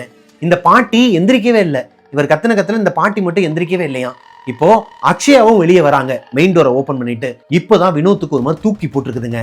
அப்போ அவர் கிணத்துக்கு பக்கத்துல பார்த்த அந்த உருவம், அக்ஷயாவோட உருவத்துல பார்த்தது அக்ஷயா கிடையாது, வேற யாரு. கண்ணுலாம் ஒரு மாதிரி கலங்கி போய் அழுதுகிட்டு இருக்கும் போது அக்ஷயா வராங்க. என்னாச்சுடான்னு சொல்லி கேட்கும் போது அக்ஷயாவை பார்த்தே வினோத் பயப்படுறாரு. நடந்ததை சொன்னா அக்ஷயாவும் மற்ற பசங்களும் பயந்துருவாங்களோங்கிற பட்சத்துல நான் மறுபடியும் அந்த அக்காவை தான் இங்க பார்த்தேன் அப்படிங்கிற மாதிரி போய் சொல்றாரு. அந்த அக்கா இங்க நின்றுட்டு இருந்தாங்க, ஏதோ சத்தம் கிடைச்சுன்னு நான் கீழே வந்தேன், இந்த அக்கா தான் கிணத்துக்கு பக்கத்துல நின்னாங்கன்னு சொல்லிட்டு இறந்து போன அந்த அக்கா மேல பழிய தூக்கி போட்டாருங்க. இப்போ வினோத்தோட அப்பா மேலே கதவை தட்டிட்டு இருக்கிறாரு இல்லையா, இந்த பிரபுங்கிற பையன் தான் மேலே போயிட்டு ஓப்பன் பண்ணி விட்டுருக்காரு. அவனை மண்டையிலேயே கொட்டிட்டு கீழே வந்து வினோத்தையும் அடிச்சிருக்கிறாருங்க. வினோத்தோட அப்பா வினோத்தை அடிக்கிறத அக்ஷயாவால ஏத்துக்க முடியல. அவங்க திட்டுறாங்க, மாமா தேவையில்லாம கை நீட்டுற வேலை எல்லாம் வச்சுக்காதீங்க, அவன் ஏதோ சத்தம் கேட்டுச்சுன்னு சொல்லிட்டு தானே பின்னாடி வந்து பாத்துருக்கான், நீங்களாவே இருந்தாலும் யாருன்னா திருட வந்திருக்கிறான்னு சொல்லிட்டு பின்னாடி வந்து பார்க்க தானே செய்வீங்கன்னு சொல்லும் போது வினோத்தோட அப்பாவுக்கு லைட்டா ஒரு புரிதல் வருதுங்க. ஆமா, அந்த பொண்ணு சொல்றதும் கரெக்ட் தான், அதுக்காக நான் அடிக்கலமா, வெளியே என்னோட ரூம் வந்து எவனோ லாக் பண்ணிட்டு போயிருக்கானுங்க, இந்த பசங்க பண்ண வேலையா தான் இருக்கும் அப்படிங்கும் போது பிரபு வாண்டடா வந்து அவரே கை தூக்குறாருங்க. நான் தான் அங்கிள் விளையாட்டுக்காக அப்படி பண்ணிட்டேன், என்னை மன்னிச்சிருங்க அப்படிங்கிற மாதிரி சொல்லும் போது அவங்க அப்பா வினோத்துக்கிட்ட சாரி கேட்டு சரி பேசாம போய் படுங்கடாங்கிறாரு. அன்னைக்கு பிளான் கேன்சல் ஆயிடுதுங்க. இவங்களால ஓஜா போர்ட் ப்ளே பண்ண முடியல. அன்னைக்கு நைட்டு அக்ஷயாவும் அசந்து தூங்குன காரணத்தினால தான் இப்படி ஒரு இன்சிடென்ட் அன்னைக்கு நடந்திருக்குதுங்க. அப்படி இருக்கும் பட்சத்தில் அக்ஷயாவுக்கு ஒரு குற்ற உணர்ச்சி இருக்குது. நம்ம மட்டும் கொஞ்ச நேரம் முழிச்சிருந்தோன்னா, அவன் வந்து லைட்டாக கதவை தட்டும் போது வெளியே போயிருந்தோன்னா இப்படி ஒரு விஷயமே நடந்திருக்காது. நம்மளால தான் இப்போ வினோத் வந்து ஹர்ட் ஆகிட்டாங்கிறனால அன்னைக்கு நைட்டு முழுக்க அக்ஷயா தூங்கலை. அவங்க பாட்டி கூட படுத்துருக்கிறாங்களே தவிர்த்து தூக்கமே இல்லை. பசங்களுக்கும் பயமாக இருக்குது. ஏன்னா வினோத் மறுபடியும் அந்த உருவத்தை பின்னாடி பார்த்ததா சொல்லியிருக்கிறார் இல்லையா, இதை இந்த பசங்களால நம்ப முடியலை. மேலே வச்சு அவனுங்களுக்கு தூக்கம் வராதப்ப வினோத்தை போய் நோண்டிக்கிட்டே இருந்திருக்கிறானுங்க. வினோத்துக்கு தூக்கம் வந்து அவர் தூங்கும் போது கூட இந்த பசங்க தூங்க விடாம பண்ணியிருக்கிறானுங்க. டேய் உண்மையை சொல்லு, கீழே உண்மையாகவே அந்த அக்காவை தான் பார்த்தியா, அக்ஷயா மேலே ப்ராமிஸாக சொல்லு, நீ உண்மையாக அந்த அக்காவை தான் பார்த்தியா அப்படின்னு சொல்லி கேட்கும்போது அக்ஷயா மேலே ப்ராமிஸ் பண்ணணுமேங்கிற பட்சத்தில் இவர் உண்மையை சொல்கிறாருங்க. நடந்ததை என்னடா சொல்கிற, அக்ஷயாவோட உருவத்தில் பார்த்தியா, டேய் இவன் பொய் சொல்கிறான்டா, இவன் சொல்கிறலாம் நம்ப முடியலடான்னு சொல்லிட்டு எல்லா பசங்களுக்கும் நம்பிக்கை இல்லாத மாதிரி இருந்தாலும் மனசுக்குள்ளே ஒரு பயம் இருக்குதுங்க. இவன் ஏன் பொய் சொல்லணும், இவன் எதுக்கு பொய் சொல்லிட்டு இவங்க அப்பா கிட்ட அடி வாங்கணும், அப்பாவை பார்த்தாலே பயப்படுற ஒரு கேரக்டர் தான் வினோத். அப்படி இருக்கும் பட்சத்தில் எதனால் அப்பா இந்த மாதிரி கத்துனா அப்பாவும் வருவாருங்கிறது அவருக்கு தெரியும். இவன் சொல்கிறது ஒருவேளை உண்மையாக இருக்குமோ அப்படிங்கிற அடிப்படையில் அந்த பசங்களுக்கும் நைட்டு தூக்கம் வரல. ஒரு கட்டத்துக்கு மேலே அவங்கள அறியாமலே ஒரு 3-3:30 மணிக்கு எல்லா பசங்களும் படுத்து தூங்கிடுறாங்க. அடுத்த நாள் எந்திரிச்சதுமே இந்த பசங்க எல்லாருமே கம்மாக்கரைக்கு போகிறாங்க. இந்த ஊரில் இருக்கிற ஒரு கம்மாக்கரைக்கு போயிட்டு குளிச்சுட்டு வரலான்னு சொல்லிட்டு வினோத், அக்ஷயா, இந்த 3 கசின் பிரதர்ஸ், அந்த ஏரியாவை சேர்ந்த 3 பசங்க 3 குழந்தைங்கன்னு சொல்லிட்டு எல்லாருமே ஒட்டுமொத்தமாக தாங்க போயிருக்கிறாங்க. போன இடத்துல அக்ஷயா கிட்ட இந்த பசங்க எல்லாரும் பற்ற வச்சிடறானுங்க. இங்கே பாரு, நைட் அந்த அக்காவோட உருவத்தை பார்க்கலையாம், உன் உருவத்தில் தான் ஒரு பொண்ணை பார்த்துருக்குறான், அதாவது உன்னையே தான் பார்த்துருக்குறான், உன் பேரை சொல்லி கூப்பிட்டப்போ உன்னோட தலை மட்டும் பின்னாடி திரும்பிச்சான்னு சொல்லும்போது அக்ஷயாவுக்கு ஒரு மாதிரி பயம் வருதுங்க. என்னடா சொல்கிற, என்னோட உருவத்தில் பார்த்தானான்னு சொல்லிட்டு வினோத்துக்கிட்ட போய் கேட்கும் போது அவர் கடுப்பாயிடுறாரு. டேய் சொல்ல வேணான்னு சொல்லிட்டு தானடா சொன்னேன், அது எதுக்கிட்ட அவகிட்ட சொன்னீங்க, அவள் எப்படா நிம்மதியாக தூங்குவான்னு சொல்லும்போது சரி ஓகே, நாங்கள் இருக்க போகிறது இன்னும் 2 நாள் தான், ஒரு நாள் ஆல்ரெடி இப்படியே போச்சு, ஒரு நைட்டு, இன்னும் ஒரே ஒரு நைட்டு தான் இருக்குது, என்ன நடந்தாலும் இன்னைக்கு நைட்டு நம்ம ஓஜா போர்ட் ப்ளே பண்ணுறோண்டான்னு சொல்லிட்டு இவங்க எல்லாருமே ஒரு முடிவு எடுக்கும் போது இவங்க கூட வந்த ஒரு பையன் உள்ள இந்த கம்மாக்கரையில் தண்ணிக்குள்ளே மாட்டி உள்ளே இழுத்து அவன் உயிருக்கே ஆபத்தா ஒரு மாதிரி கத்திக்கிட்டு இருந்திருக்கிறாங்க. அவனை போய் காப்பாற்றி அவன் ரொம்பவே ஒரு மாதிரி மூச்செல்லாம் திணறல் வந்து இப்போ பாதிலே குளிச்சும் குளிக்காம மறுபடியும் கிளம்பி வீட்டுக்கு போக வேண்டிய ஒரு சூழ்நிலை வருது. இதை வினோத் என்ன சொல்றாருன்னா, நம்ம எல்லாருமே அந்த ஓஜா போர்ட் விளையாடக்கூடாதுன்னு நான் நினைக்கிறேன், அதை விளையாடணும்னு நம்ம நினைச்சோம், நாள் நைட்டு இந்த மாதிரி நடந்துருச்சு, அக்ஷயாவோட உருவத்தில் ஒரு அமானுஷத்தை பார்த்துட்டேன், 2வது இப்போ வந்து இங்கே வந்து ஒரு முடிவு எடுத்தோம், இப்பையும் ஒரு பையன் வந்து இப்படி உள்ள விழுந்து சாக கிடக்குறான், எனக்கு என்னவோ இதெல்லாம் கெட்ட சகுனங்களாக தெரியுது, வேணான்னு தோணுதுங்கிற மாதிரி சொல்லும்போது அக்ஷயா திட்டுறாங்க. இதை பார் வினோத், இது உனக்கு சம்மந்தப்பட்டது மட்டும் கிடையாது, எங்கள் எல்லாருக்குமே இப்போ ஒரு கியூரியாசிட்டி வந்துருச்சு, என்ன அமானுஷம் இருக்குங்கிறத தெரிஞ்சுக்கலாம், ஒருவேளை நீ சொல்கிற மாதிரி அந்த அக்காவோட ஆத்மாவாகவே இருந்தால் உன்னைய காப்பாற்றலாம்ல, அதுலேருந்து உன்னை எப்படி வெளியே கொண்டு வரலாங்கிறத நாங்கள் உன் கூட இருந்து பண்ணுவோம்ல அப்படிங்கிற மாதிரி என்னென்னமோ சொல்லி கன்வின்ஸ் பண்ணிடுறாங்கங்க. இப்போது அன்னைக்கு நைட்டு இவங்க எதிர்பாராத விதமாக ஒரு ஜாக்பாட் என்னன்னா, வினோத்தோட அப்பா வேலை விஷயமா வெளியூருக்கு போகிறாரு. அப்போது பாட்டி மட்டும்தான் வீட்டில் இருக்கிறாங்க. இப்போ இவங்களுக்கு ஃப்ரீ ஆகிடுச்சுங்க. ஏன்னா பாட்டி 10 மணிக்கு மேலே முழிச்சிருக்க மாட்டாங்க, சொல்லப்போனால் 9-9:30 மட்டையாயிருவாங்கன்னு வச்சுக்கோங்களேன். அப்படி இருக்கும் பட்சத்தில் நைட்டு ஒரு 11:30 மணிக்கெலாம் நம்ம மேலே போயிடலாம். எல்லாமே பக்காவாக ஸ்கெட்ச் போட்டு அன்னைக்கு நைட்டு வெயிட் பண்ணிட்டு இருக்கிறாங்க. அவங்க அப்பாவும் இல்லை, பாட்டி வழக்கம் போல படுத்து தூங்கிட்டாங்க. 11 மணிக்கு அக்ஷயாவே மெயின் டோரை ஓப்பன் பண்ணிட்டு வெளியவே லாக் பண்ணிட்டு கீழே வழியாவே அனுப்பலாமா, அதாவது அந்த அளவுக்கு கேப் இருக்குமா, அந்த கேப்பில் கீயை வந்து உள்ளேயும் வெளியவும் இருந்து எடுக்கிற மாதிரி நடுவில் சென்டருக்காக வச்சுட்டு மேலே போயிருக்கிறாங்க. ஃபர்ஸ்ட் ஃப்ளோரில் பசங்க எல்லாருமே வெயிட் பண்ணிட்டு இருக்கிறானுங்க. ஓஜா போர்ட், அதுக்கு தேவையான விஷயங்கள், இந்த காயின், மெழுகுவர்த்தி எல்லாத்தையுமே எடுத்துக்கிட்டு 12 மணிக்கு மொட்டை மாடிக்கு போகிறாங்க. மொட்டை மாடியில் லைட்டு போடலைங்க. லைட்டு போட்டு விளையாண்டா அதில் கிக்கு இருக்காதுங்கிற பட்சத்தில் இவங்க லைட்டை ஆஃப் பண்ணிவிட்டு விளையாட ஆரம்பிக்கிறாங்க. அது போக அக்கம் பக்கத்தில் இருக்கிறவங்க எதுக்கு இந்நேரத்தில் லைட் எரியுது, மேலே என்ன குழந்தைங்களாம் நிற்கிறாங்கன்னு சொல்லி பார்த்துருவாங்களோ அப்படிங்கிற பட்சத்துலையும் அவங்க வந்து லைட்டு போடலையாம். இப்போது இவங்க மேலே வரும்போது அந்த அட்மாஸ்பியரே எப்படி இருக்குன்னா, தூரத்தில், அதாவது இது ஒரு கிராமத்து பகுதிங்கிறனால இந்த பூச்சி சத்தங்கள்லாம் இருக்கும் இல்லையா நைட் நேரம், அந்த மாதிரி பூச்சி சத்தங்கள் மட்டும்தான் பயங்கரமாக கேட்டுக்கிட்டு இருக்குது. தவளைங்க எல்லாம் வயக்காட்டுக்குள்ளே கத்திக்கிட்டு இருக்கிற அந்த சத்தமும் பயங்கரமாக கேட்குது. முழு நிலாங்க, அதாவது அப்போ தான் பௌர்ணமி முடிஞ்சு 1 வாரம் ஆகுது, தேய்பிரை நடந்துகிட்டு இருக்குது. இந்த நேரத்தில் மொட்டை மாடியில் போயிட்டு அவங்க உட்காந்து எல்லாத்தையுமே செட் பண்ணிவிட்டு எழுதுறதுக்கு ஒருத்தரும் 4 பேர், அக்ஷயா, வினோத், 2 கசின் பிரதர்ஸ், 4 பேர் தான் இந்த கேம் விளாட போகிறாங்க. ஒருத்தர் மட்டும் உட்காந்து அந்த எழுதுறாரு, என்னென்னலாம் வருதோ அதை நோட் பண்ணுறதுக்கு ஒருத்தர் உட்காருவார் இல்லையா, அந்த மாதிரி ஒருத்தர் உட்காந்துருக்கிறாரு. இப்போது இவங்க போகும்போது வானமே ஒரு மாதிரி கிளியராக இருந்திருக்குதுங்க. நல்லா தெரியுது, நிலா வெளிச்சத்துக்கு இவங்களுக்கு பக்கத்தில் இருக்கிறவங்க எல்லாருமே நல்லாவே தெரிகிற மாதிரி தான் இருந்திருக்குது. ஆனால் இந்த ஓஜா போர்டை வச்சு இந்த ரூல்ஸ் அண்ட் ரெகுலேஷன் என்னன்னு சொல்லிட்டு அக்ஷயா இந்த பசங்க கிட்டலாம் சொல்ல ஆரம்பிக்கும் போது எங்கேருந்து இவ்வளோ கருமேகம் வந்துச்சுன்னே தெரியலையாங்க. அந்த நிலாவை மறைக்கிற அளவுக்கு கருமேகம் சூழ்ந்துருது. இடி மின்னல்லாம் இல்லை, ஆனால் நிலாவையே காணும் வானத்தில். அந்த அளவுக்கு மேகங்கள்லாம் ஒரு மாதிரி சூழ்ந்து இவங்களுக்கு பார்க்குறதுக்கு ஒரு மாதிரி க்ரீப்பியாக இருந்திருக்குது. பக்கத்தில் இருக்கிறவங்கள நல்லா தெரியுறாங்கன்னு வச்சுக்கோங்க. இப்போ நீங்கள் என்னை பார்த்துட்டு இருக்கீங்க அப்படின்னா, பின்னாடி இருக்கிற அந்த இருட்டுக்குள்ளே நான் போயிட்டேன்னா லைட்டாக தான் என்னோட விஷுவல் உங்களுக்கு தெரியும், என்னோட பிம்பம் தெரியும் இல்லையா, அந்த மாதிரி தான் பக்கத்தில் இருக்கிறவங்க தெரிய ஆரம்பிக்கிறாங்க. ஏய், எனக்கு பயமாக இருக்குடி, நான் வேணா கீழே போயிட்டு டார்ச் லைட் எடுத்துகிட்டு வந்துடுவா அப்படிங்கிற மாதிரி வினோத் கேட்கும்போது அக்ஷயா வேணான்னு சொல்கிறாங்க. ஏண்டா, இவ்வளோ பேர் உட்காந்துருக்குறோம், நம்மளை தாண்டி என்னடா நடக்க போகுது, என்ன பெய்டா வந்துட போகுது, நான் ரூல்ஸ் அண்ட் ரெகுலேஷன் சொன்ன மாதிரி நீங்கள் யாருமே இந்த கேமை பாதியிலே விட்டுறக்கூடாது. அது யார், என்ன, குட் ஸ்பிரிட்டா, அது ஆணா பொண்ணா, இது எல்லாத்தையுமே கேட்டுட்டு நாங்கள் வந்து இந்த கேமை முடிச்சுக்கிறோன்னு சொல்லி அது அனுமதி கொடுத்ததுக்கப்புறமா தான் நம்ம இந்த கேமையே க்ளோஸ் பண்ணணும். அதுக்கு முன்னாடியே யாராச்சும் ஒருத்தவங்க எந்திரிச்சிட்டிங்கன்னா என்ன வேணாலும் நடக்கலாம். அதனால தான் சொல்கிறேன், அது உங்கள் ஒருத்தருக்கு மட்டும் கிடையாது, இருக்கிற 4 பேருக்குமே, அதாவது எழுதுறவன் உட்பட 5 பேருக்குமே ஆபத்தை உண்டாக்குங்கிற மாதிரி எல்லா விஷயத்தையும் சொல்லி தான் கேமை ஸ்டார்ட் பண்ணுறாங்க. ஆர் யூ தேர், யாராச்சும் இருக்கீங்களா அப்படின்னு சொல்லிட்டு கேட்கும்போது இவங்களோட கிணறு, பேக் சைடில் இருக்கிற கிணத்துல வெளியே இருக்கிற வாளியை யாரோ ஒருத்தவங்க தள்ளி விட்டு அந்த கிணத்துக்குள்ளே போயிட்டு வாளி டொம்முன்னு விழுகிற சத்தம் கேட்குதுங்க. இந்த சத்தம் கேட்டதுமே இந்த பசங்க எல்லாருமே பயந்து போயிட்டு கையை எடுக்க போகிறானுங்க. அக்ஷயா பயமுறுத்துறாங்க. இதை பார், அது ஒன்றும் நம்மளை பயமுறுத்துறதுக்காக கொடுத்த சத்தம் கிடையாது, அதாவது எஸ்ன்னு சொல்லாமல் நமக்கு ஒரு சிக்னல் கொடுக்குறாங்க. உண்மையாகவே இங்கே ஆத்மாக்கள் இருக்குது, 1ஆ 2ஆன்னு தெரியல, அதை பற்றி நம்ம கேட்கலாம். ஆர் யூ தேர், யாராச்சும் இருக்கீங்களா? ஆரம்பத்தில் அக்ஷயா ஆர் யூ தேர்ன்னு கேட்கும்போதே கிணத்துல இந்த வாளி விழுந்த சத்தத்தில் பசங்க எல்லாருமே மிரண்டு போயிடுறானுங்க. முகமெல்லாம் ஒரு மாதிரி வேர்த்து கொட்ட ஆரம்பிக்குது. அக்ஷயாவுக்குமே ஒரு மாதிரி பயம் இருக்குது, வெளியே காட்டிக்கல. அவங்கள பொறுத்த வரைக்கும் வினோத்துக்கு என்ன ஆபத்து, யாரால் ஆபத்துங்கிறத தெரிஞ்சுக்கணுங்கிற ஒரே ஒரு மோட்டிவேஷன் மட்டும்தான். அப்படி இருக்கும் பட்சத்தில் ப்ளே பண்ணுறாங்க, அதாவது கண்டினியூ பண்ணுறாங்க. ஆர் யூ தேர்ன்னு சொல்லிட்டு கேட்கும்போது காயின் கிட்டத்தட்ட ஒரு நிமிஷமாகவே அசையவே இல்லை. இவங்க எல்லாருக்குமே ஒரு மாதிரி ஹார்ட் பீட்லாம் ரைஸ் ஆகுது. ஒரு கட்டத்துக்கு மேலே ஒரு பையன் சிரிக்க ஆரம்பிக்கிறான். யாரும் இல்லை போல இருக்குது, நல்ல வேலை எதனா பூனைக்கினை தான் தள்ளி விட்டுருக்கும் போல் வாளியேன்னு சொல்லிகிட்டு இருக்கும்போதே காயின் நகர ஆரம்பிக்குதுங்க. எஸ்ஸில் போய் நிற்கிது. இப்போது சிரித்த பையனோட முகத்தில் அழுக வருது. ஏய், அப்போ உண்மையாகவே இந்த பேய் பிசாசெல்லாம் இருக்காடி, எனக்கு பயமாக இருக்குடி, போதுண்டி, நிப்பாட்டிக்கலாண்டி, வாடி கீழே போயிடலான்னு சொல்லி அழுக ஆரம்பிக்கும் போது, டேய், முன்னாடியே நான் சொன்னது தான், இதை பாதிலே விட்டுட்டு கீழே போனீங்கன்னா உனக்கு மட்டும் கிடையாது, இங்கே இருக்கிற 5 பேரையுமே அதை அஃபெக்ட் பண்ணும். தயவு செஞ்சு அமைதியாக இருங்க, பயப்படாதீங்க, ஒருத்தருக்கு ஒருத்தர் கையை பிடிச்சிக்கிட்டு எந்திரிக்காமல் என்ன நடந்தாலும் அமைதியாக இருங்கன்னு சொல்லிட்டு ப்ளே பண்ண ஆரம்பிக்கிறாங்க. நீங்கள் பொண்ணா அப்படிங்கிற மாதிரி கேட்கும்போது எஸ்ஸில் போய் நிற்கிதுங்க காயின். ஓகே, நீங்கள் குட் ஸ்பிரிட்டா அப்படின்னு சொல்லி கேட்கும்போது காயின் நோவில் போய் நிற்கிதுங்க. இப்போது இந்த பசங்களுக்கு இன்னுமே பயம் அதிகமாகுது. என்னடா அது, உண்மையாகவே ஒரு ஆத்மா வந்து கம்யூனிகேட் பண்ணிக்கிட்டு இருக்குது, அது குட் ஸ்பிரிட்டான்னு கேட்டால் நோன்னு சொல்லுது. சரி, உங்களோட நேம் என்ன அப்படின்னு சொல்லி கேட்டால் நோன்னு சொல்லுது.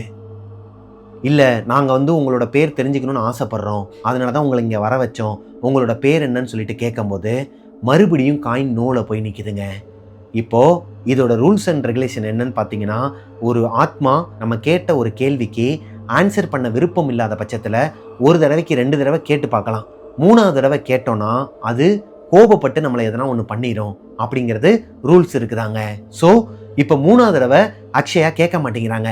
சரி, ஓகே, நீங்கள் பேட் ஸ்பிரிட்டாகவே இருங்க, உங்களோட பேர் எங்களுக்கு தெரிய வேணாம், நாங்கள் இன்றைக்கி இந்த கேமை முடிச்சுக்கிறோம், நாளைக்கு நம்ம பேசலாமான்னு சொல்லிட்டு கேட்கும்போது காயின் மறுபடியும் நோவில் போய் நிற்கிது. இப்போது அந்த எழுதுகிற பையன் இருக்கான் இல்லையா, அவனுக்கு கை கால்லாம் ஒரு மாதிரி உதற ஆரம்பிக்குதுங்க. டேய், நீங்கள் 4 பேர் தானே விளாட்றீங்க, எனக்கும் இதுக்கும் சம்மந்தம் கிடையாதுல்ல, நான் வேணால் கீழே போய் உட்காந்துருக்கட்டுமா, எனக்கு பயமாக இருக்குடான்னு சொல்லும்போது, இல்லை யாருமே கீழே போகக்கூடாது, இங்கே தான் உட்காரணும் அப்படிங்கிற மாதிரி அக்ஷயா சொல்கிறாங்க. இப்போது அந்த ஆத்மா கிட்ட கெஞ்சி கேட்குறாங்க, இங்கே பாருங்கள், எங்களுக்கு வேலை இருக்குது, நாங்கள் குழந்தைங்க, இதோட நாங்கள் இந்த கேமை முடிச்சுக்கிறோம், நாங்கள் ஆரம்பித்தது தப்பு தான், உங்களை கூப்பிட்டதும் தப்பு தான், எங்களை இதோட விட்டுருங்க, நம்ம நாளைக்கு பேசலாம் அப்படிங்கும்போது காயின் மறுபடியும் வேமா போய் நோலை நிற்கிதுங்க. இப்போ வினோத்துக்கு பயம் வருது. ஏன்னா அக்ஷயா பயப்படுறத பார்த்து, அக்ஷயா மட்டும்தான் பயப்படாமல் இருக்கிறாங்க. அதை பார்த்து தான் இந்த பசங்களாம் கொஞ்சம் தெளிவாக இருக்கிறானுங்க. இப்போ அக்ஷயாவே கண்ணுலாம் கலங்கி போய் லைட்டாக அழுக வர ஆரம்பிக்குது. எப்படி இந்த கேமை முடிக்க போகிறோங்கிற ஒரு டென்ஷன் அக்ஷயாவுக்கு, இந்த பசங்களுக்கும் டென்ஷன், எப்படி இந்த பொண்ணு வந்து இந்த கேமை முடிக்க போகிறாங்கிறதுல. இப்போது மறுபடியும் கேட்குறாங்க, சரி ஓகே, எங்கள் கூட பேசணும்னு நீங்கள் நினைக்கிறீங்களா? எஸ்ல போய் நிற்கிது. என்ன பேசணும், எங்ககிட்ட எதுனா உங்களுக்கு தேவையா? எஸ். இப்போ காயின் மெதுவாக நகர ஆரம்பிக்குதுங்க. அந்த பையன் நோட் பண்ண ஆரம்பிக்கிறான் வார்த்தையை. அந்த பையன் மட்டும் இல்லைங்க, இந்த 4 பேரோட கண்ணும் அதில் தான் இருக்குது. IKILLOYOUALL I kill you all அப்படின்னு சொல்லிட்டு அந்த ஆத்மா சொல்லியிருக்குதுங்க. இப்போ இந்த பசங்களுக்கு ஒரு மாதிரி கொலை நடுங்க ஆரம்பிக்குது. அழுகுறானுங்க. இந்த பிரபுங்கிற பையன் இருக்கிறான்னு சொன்னேன் இல்லையா, அந்த பையன்லாம் அழுகவே ஆரம்பிக்கிறான். வேணாம், மூக்கெலாம் ஒரு மாதிரி தண்ணியாக கொட்ட ஆரம்பிக்குது, கண்ணுலாம் தண்ணியாக கொட்ட ஆரம்பிக்குது, வேணாம், எனக்கு பயமாக இருக்குது, நம்ம கீழே போயிடுறேன்னு சொல்லிட்டு அழுகும்போது அக்ஷயா, இங்கே பாருங்கடா, ஆரம்பிச்சிட்டோம், முடிக்கணும், இதுலேருந்து நம்ம வெளியே வரணும்னா என்ன பண்ணணும் சத்தியமாக எனக்கு தெரியலை, எதனா ஒன்று பேச்சு கொடுத்துக்கிட்டே இருப்போம், அது எப்படினாலும் போயிடும், எனக்கு நம்பிக்கை இருக்குது, கடவுளை நம்புங்கன்னு சொல்லிட்டு அவங்க பாட்டுக்கு கேமை கண்டினியூ பண்ண ஆரம்பிச்சிருக்கிறாங்க. இப்போது எதனால் எங்களை கொல்ல போகிறீங்க, நாங்கள் உங்களுக்கு எதனா ஒரு துரோகம் பண்ணியிருக்கோமா அப்படின்னு சொல்லி கேட்குறாங்க. நோன்ட்டு வருதுங்க. இப்போது வினோத்துக்கு கோபம் வந்து கத்த ஆரம்பிக்கிறாரு. ஏய், நானும் பார்த்துட்டு இருக்கேன், ஓவராக பண்ணிக்கிட்டு இருக்கிற, என்ன பிரச்சனை உனக்கு? நீ யாருக்கிட்டையுமே பேச முடியாமல் அனாதையாக தானே சுற்றிட்டு இருந்த, உன் கூட பேசலாம்னு சொல்லிட்டு 5 பேர் வந்து உட்காந்தா எங்களே பயம்படுத்துறியா? டே வினோத்து, இந்த மாதிரிலாம் பேசாதடா, பேய்கிட்ட இப்படிலாம் பேசக்கூடாதுன்னு சொல்லிட்டு பிரபு எவ்வளோ வார்னிங் கொடுக்குறாரு. இருந்தாலும் அக்ஷயா அழுகிறத பார்த்துட்டு வினோத்துக்கு கோபம் வந்து அவரோட மனசுக்குள்ளே இந்த பயம்லாம் போயிடுச்சுங்க. இங்கே பார், உனக்கு அவ்வளோதான் மரியாதை, எனக்கு தெரியும், நீ அந்த அக்கா தானே, நீ வந்து என்னோட பக்கத்து வீட்டு அக்கா, அந்த டியூஷன் அக்கா தானே, மீனா அக்கா தானே, நீ உனக்கெல்லாம் நான் பயப்பட மாட்டேன், சும்மா எல்லாரையும் பயமுறுத்திட்டு இருக்காதுன்னு சொல்லும்போது காயின் நோவில் போய் நிற்கிதுங்க. அப்போது வந்திருக்கிற ஸ்பிரிட், அந்த ஆத்மா, இறந்து போன அந்த வீட்டில் இருக்கிற மீனா அக்கா கிடையாது, வேற யாரோ எங்கேருந்தோ வந்திருக்குது. இப்போ தான் வினோத்துக்கும் ஒரு பயம் கொடுக்க ஆரம்பிக்குதுங்க. என்னடா அது, தெரிஞ்ச அக்காவாக இருப்பாங்க, எதனா பேசி கன்வின்ஸ் பண்ணிடலான்னு பார்த்தா அதுவும் வேற மாதிரி வந்து நிற்கிது.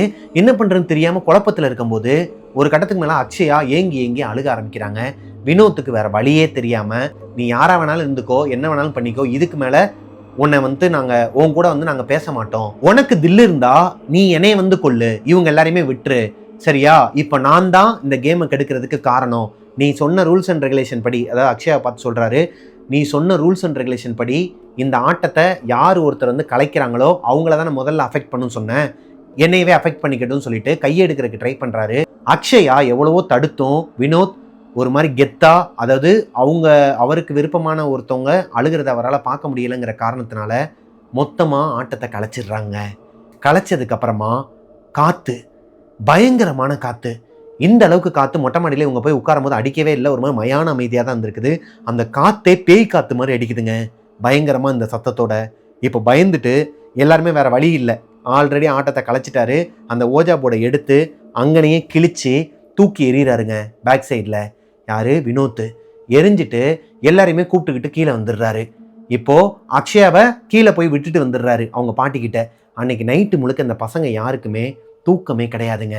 பிகாஸ் இது நாள் வரைக்கும் அவங்களுக்கு இல்லாத ஒரு நெகட்டிவ் எனர்ஜியை எல்லா பசங்களாலையுமே உணர முடியுது. வினோத்துக்கும் அன்னைக்கு நைட்டு முழுக்க தூக்கமே கிடையாதுங்க. ஏன்னா வினோத்தை பொறுத்த வரைக்கும் அந்த மீனா அக்கா தான் அவங்களோட கனவுல வந்ததாக இருக்கட்டும், நேரில் வந்து அவரை பின்னாடி கூட்டு போனதாக இருக்கட்டும், அக்ஷயாவோட உருவத்தில் வந்ததும் அந்த மீனா அக்கா தாங்கிற மாதிரி தான் மைண்டில் வச்சிருக்கிறாரு. வேற யாரோட ஆத்மா வந்து இங்கே வர முடியும்? வேற யாரோட ஆத்மாவும் இங்கே இல்லையே, இத்தனை வருஷமா நம்ம இங்கேயே தானே இருக்கிறோம்.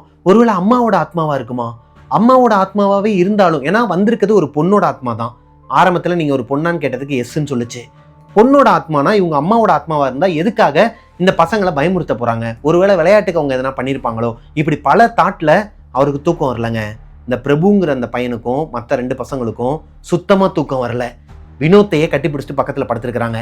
ஏன்னா அவங்களுக்கு வினோத்தை இப்போ பார்க்கும்போது ஒரு ஹீரோ மாதிரி தெரிஞ்சிருக்குதுங்க. அதுக்கு காரணம் அவர் அந்த பேயவே எதிர்த்து அந்த ஓஜா போட கிழிச்சு வெளியே தூக்கி போட்டுட்டு உன்னால் முடிஞ்சா என்னை தொடுங்கிற மாதிரி சொல்லியிருக்கிறாருன்னா அவருக்கு ஏதோ ஒரு தெய்வ சக்தி இருக்குங்கிற காரணத்தினால தானே அப்படி சொல்லியிருக்கிறாரு.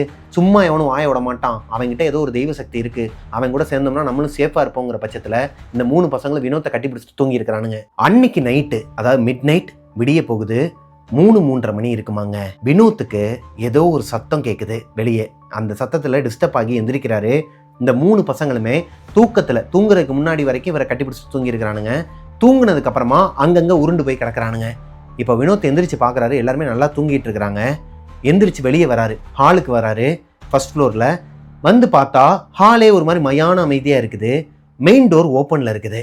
வினோத்துக்கு நல்லா தெரியும் மெயின் டோரை இவர் க்ளோஸ் பண்ணிட்டு தான் வந்து படுத்திருக்கிறாரு. ஏன்னா ஆல்ரெடி இவங்க எல்லாருமே பயந்துட்டு தான் வந்திருக்கிறாங்கிற பட்சத்தில் டோரை விண்டோவை எல்லாத்தையுமே க்ளோஸ் பண்ணிட்டு ரொம்ப பயந்து போய் தான் படுத்து தூங்குறாங்க. இப்போ யார் இந்த டோரை ஓப்பன் பண்ணியிருப்பா? வெளியே கொலுசு சத்தம் கேட்குதுங்க. யாரோ ஒருத்தவங்க மொட்டை மாடிக்கு நடந்து போகிற மாதிரி ஒரு சத்தம் கேட்குது. அக்ஷயா காலில் கொலுசு போட்டிருப்பாங்களாம். அக்ஷயாவுக்கு எதனா ஒன்று ஆயிருக்குமா? அந்த ஆத்மா அக்ஷயாவை தான் நைட்டு இந்த மாதிரி மேலே கூட்டு போதோங்கிற ஒரு டவுட்டில் வினோத் எதுவுமே பேசாமல் அந்த பசங்களையும் எழுப்பாமல் அவரோட மனசில் அக்ஷயாவுக்கு எதனா ஒன்று ஆயிருமோங்கிற அந்த ஒரு பயம் மட்டும்தான் இருக்குது. வேமா வெளியே வந்தவர் மொட்டை மாடிக்கு வேமா ஓடி போய் பார்க்குறாரு. அங்கே ஒருத்தவங்க உட்காந்து அழுதுகிட்டு இருக்கிறாங்க. அவங்க சுடிதார் போட்டிருக்கிறாங்க, உட்காந்து அழுதுகிட்டு இருக்கிறாங்க. அவங்களோட கை, கால், உடம்பு எல்லாமே நெருப்பில் எரிஞ்சு போன மாதிரி ஒரு அமைப்பில் இருக்குது. பார்க்குறதுக்கே கொடூரமாக இருந்தாலும் வினோத்தால் ஒரு விஷயத்த புரிஞ்சிக்க முடியுதுங்க. இப்போ வந்து உட்காந்துருக்கிறது இறந்து போன மீனா அக்கா. மண்ணெண்ணை ஊற்றி கொளுத்திக்கிட்டாங்க இல்லையா, அந்த அக்கா தான் மேலே வந்து உட்காந்து அழுதுகிட்டு இருக்கிறாங்க. இவங்கள பார்த்து இவருக்கு பயம் வரல. நேராக மீனா அக்கா கிட்டே போய், அக்கா என்னாச்சுக்கா, எதுக்குக்கா குடும்பத்தோடு இப்படி பண்ணிக்கிட்டீங்க, எனக்கு ரொம்ப வருத்தமாக இருக்குதுக்கா, என்னால் ஏற்றுக்கவே முடியலக்கான்னு சொல்லிட்டு இவரும் உட்காந்து அழுகும்போது மீனாக்கா திரும்பி பார்க்குறாங்க. அவங்க முகத்தை பார்த்தாலே இவருக்கு ஒரு மாதிரி தூக்கி போட்டிருக்குதுங்க. இது நாள் வரைக்கும் பார்த்த மீனாக்கா கிடையாது. முகம் ஒரு மாதிரி எரிஞ்சு போய் இங்கனாலாம் எலும்பு தெரிஞ்சு பார்க்குறதுக்கே கொடூரமாக இருக்கிறாங்க. இருந்தாலும் இவங்களுக்கு பரிச்சயப்பட்ட ஒரு அக்கா தான். அப்படி இருக்கும் பட்சத்தில் அந்த அக்கா அழுதுகிட்டே, எனக்கு சொல்ல முடியாத ஒரு வருத்தம்டா, எங்கள் வீட்டில் ஏகப்பட்ட கடன் பிரச்சனை ஆயிடுச்சு, அதுவும் சில விஷயங்கள்லாம் உன்னை மாதிரி சின்ன பசங்கக்கிட்ட சொல்ல முடியாது, சில விஷயங்கள்லாம் நிறையா தப்பாக நடந்துருச்சு எங்கள் வீட்டில், எங்களால் இதுக்கு மேலே உயிர் வாழ முடியாதுன்னு சொல்லிட்டு எங்களை நாங்கள் அழிச்சிக்கிட்டோம். ஆனால் இப்போது நீங்கள் எல்லாருமே மாட்டியிருக்கிறது ஒரு கொடூரமான ஒரு ஏவல் கிட்ட மாட்டியிருக்கீங்க. அது உங்களை என்ன வேணாலும் பண்ணுண்டா, அதை நினச்சி தான் எனக்கு பயமாக இருக்குது, என்னால் முடிஞ்ச அளவுக்கு உங்களை வந்து நான் காப்பாற்றுறதுக்கு ட்ரை பண்ணுறேன் அப்படிங்கிற மாதிரி அந்த அக்கா அழுதுகிட்டே சொல்லும்போது இவருக்கு பயம் போயிட்டு ஒரு மாதிரி க்யூரியாசிட்டி வருதுங்க. கொடூரமான ஒரு ஏவல் எங்களை அழிக்கிறதுக்கு வந்திருக்குதா? நாங்கள் எந்த ஒரு இதுவுமே பண்ணலையே, ஓஜா போட்டு தானே ப்ளே பண்ணோம், உங்களை வர வச்சு பேசலாம்னு சொல்லிட்டு தானே நாங்கள் கூப்பிட்டோம், எதனால் ஏவல் வரணும், எனக்கு ஒன்றும் புரியலைன்னு சொல்லிட்டு அவர் கேட்கும்போது பயங்கரமாக இப்படி ஒரு சத்தம் கேட்குது. வினோத்துக்கு பேக் சைடில் பயங்கரமாக யாரோ ஒருத்தவங்க அலற மாதிரி ஒரு சத்தம் கேட்டதும் பதறி அடித்து எந்திரிக்கிறாருங்க. இவர் பதறி அடித்து எந்திரிச்சதுல பக்கத்தில் தூங்கிட்டு இருக்கிற அந்த கசின் பிரதர்ஸும் பதறி அடித்து எந்திரிக்கிறாங்க. கரெக்டாக 3:30 மணி ஆகுது. இவர் கனவுல வந்த மாதிரியே, ஆக்சுவலாக இது நடந்தது எல்லாமே அவரோட கனவுல தான் நடந்திருக்குது. கரெக்டாக 3:30 மணிக்கு இந்த கனவு வந்திருக்குது. எந்திரிச்சு பதட்டமானவனையும் பக்கத்தில் இருக்கிற பசங்களாம், ஏண்டா டேய், நாங்களே இப்போ தான்டா நிம்மதியாக தூங்கிட்டு இருந்தோம், எதுக்குடா அலறி அடிச்சு எந்திரிச்சு, எதனா பாத்தியாடான்னு சொல்லிட்டு கேட்கும்போது, ஆமாம் கனவுல அந்த மீனாக்கா வந்தாங்கன்னு சொல்லிட்டு அவங்க சொன்னது எல்லாத்தையுமே உங்ககிட்ட சொல்கிறாங்க. ஏவலா?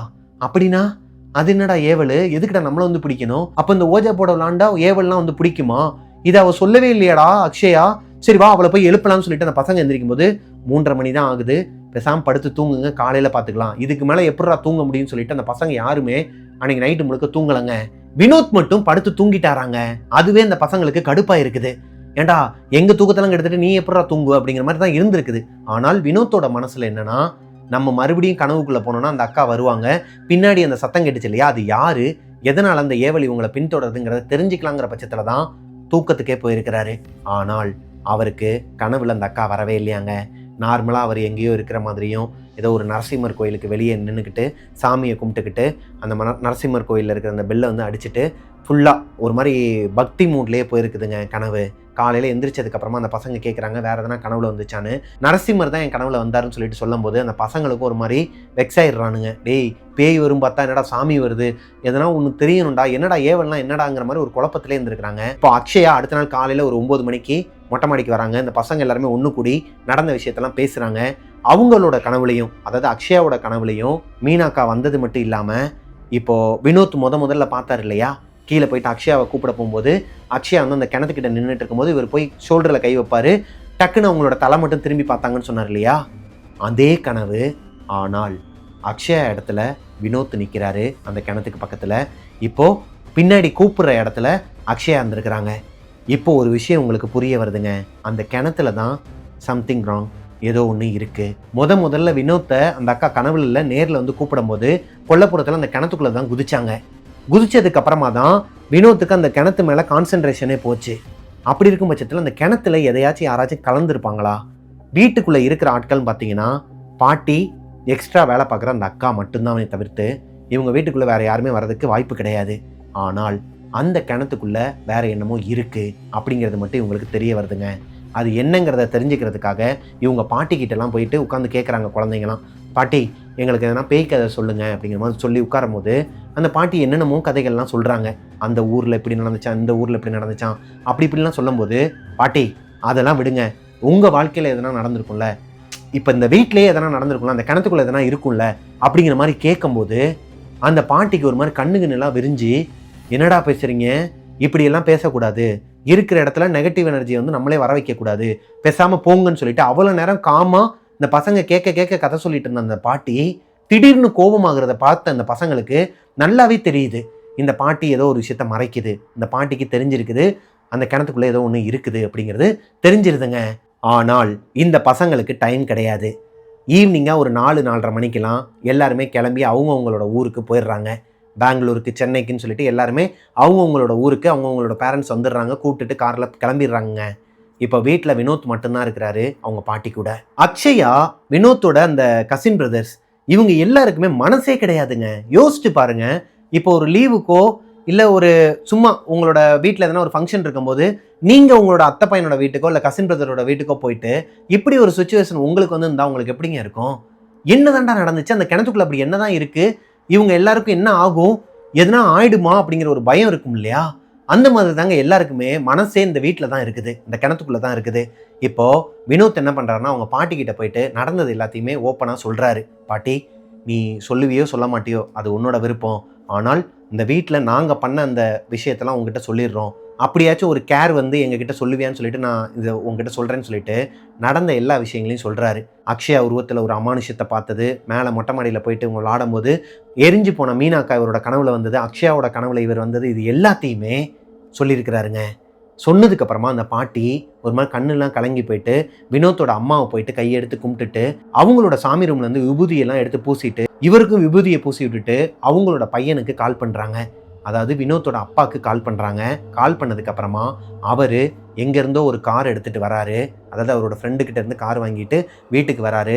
வினோத், பாட்டி, வினோத்தோட அப்பா இவங்க 3 பேருமே வேற ஒரு ஊருக்கு கிளம்பி போகிறாங்க. வினோத்துக்கு ஒன்றுமே புரியலைங்க. வினோத்தோட அப்பாவோ பாட்டியோ எதுவுமே சொல்லிக்க மாட்டேங்கிறாங்க. என்னாச்சுப்பா என்னாச்சு பாட்டின்னு சொல்லிட்டு கேட்கும்போது உனக்கு எதுவுமே தெரியாது, பேசாம வா அங்கே போய் பார்த்துக்கலான்னு சொல்லிட்டு கூப்பிட்டு போகிறாங்க. இவங்க ஊரை தாண்டி ஒரு 2-3 ஊர் தாண்டி கிட்டத்தட்ட 3 மணி நேரம் ட்ராவலாங்க. இவங்க கிராமத்தை தாண்டி ஒரு 3 ஊர் தள்ளி ஒரு கிராமத்துக்கு கூட்டு போகிறாங்க. இது இந்த ஊரோட பேர் கூட இவருக்கு அந்தளவு தெரிலங்க. ஆனால் இவங்க ஊருக்கு பக்கத்தில் இருக்கிற ஒரு கிராமம். இந்த கிராமத்தில் ஒரு நரசிம்மரோட கோவில் இருக்குது. இந்த கோவிலுக்கு இவரை கூட்டு போகும்போது இவரால் உணர முடியாத அளவுக்கு ஒரு பாசிட்டிவ் எனர்ஜி வினோத்துக்கு உணர முடியுதுங்க. அதுக்கு காரணம் வினோத்தோட கனவுல வந்த அந்த நரசிம்மர் கோயிலுக்கு தான் இப்போ அவர் வந்திருக்கிறாரு. இது நாள் வரைக்கும் அந்த நரசிம்மர் கோயிலுக்கு வினோத்தோட அப்பாவோ பாட்டியோ அவரை கூட்டு போனதும் கிடையாது. அந்த நரசிம்மரோட ஃபோட்டோவும் இவங்களோட வீட்டில் கிடையாது. வேற ஒரு நரசிம்மரோட ஃபோட்டோ தான் வச்சுருப்பாங்களாம், சாமி ஃபோட்டோ. இப்போ ஒரு சாமி ரூம்னு எடுத்துக்கிட்டால் ஒரு 10-15 ஃபோட்டோ வச்சுருப்பாங்க இல்லையா, அதில் நரசிம்மர் ஃபோட்டோவும் அவங்க அப்பா வச்சுருப்பாராம். அப்படி இருக்கும் பட்சத்தில் இப்போ இவருக்கு ஒரு மாதிரி கூஸ்பம்ஸ் ஆகிருக்குதுங்க.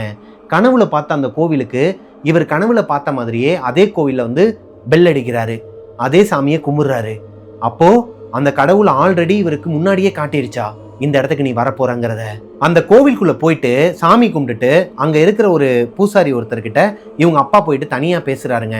தனியா பேசிட்டு வந்ததுக்கு அப்புறமா அவரு சில விஷயங்கள்லாம் கயிறு, அப்புறம் அந்த சாமியோட பூஜையில பயன்படுத்தின சில பொருட்கள் எல்லாத்தையுமே கொடுத்து விடுறாரு. தேங்காய் ஒன்றும் கொடுத்து விடுறாருங்க. இப்போ சாமியை கும்பிட்டுட்டு நேராக இவங்களோட வீட்டுக்கு வராங்க. அந்த பூசாரி கொடுத்தாரு இல்லையா சாமியோட பொருட்கள் எல்லாமே, சாமியோட காலடியில் வச்சு பூஜை பண்ணதுன்னு சொல்லிட்டு அந்த பொருட்கள்லாம் கொடுத்து விட்டுருக்காங்க இல்லையா, அந்த பொருள் எல்லாத்தையும் எடுத்துட்டு வந்து இவங்களோட சாமி ரூம்ல வச்சு சாமியை கும்பிட்டுட்டு வினோத்தோட கையில கொடுத்து வினோத்தையே அந்த கிணத்துக்குள்ள தூக்கி போட சொல்லியிருக்கிறாங்க. இப்போ வினோத்துக்கு ஒண்ணுமே புரியலைங்க. என்னதான் நடக்குதுன்னு தெரிஞ்சிக்க முடியலன்னு சொல்லிட்டு சரி அப்பா சொல்றாரு போட்டுருன்னு சொல்லிட்டு போட்டுட்டு அந்த கிணற இரும்பு மூடி ஒன்று வச்சிருப்பாங்களாம் இவங்க வீட்டில்.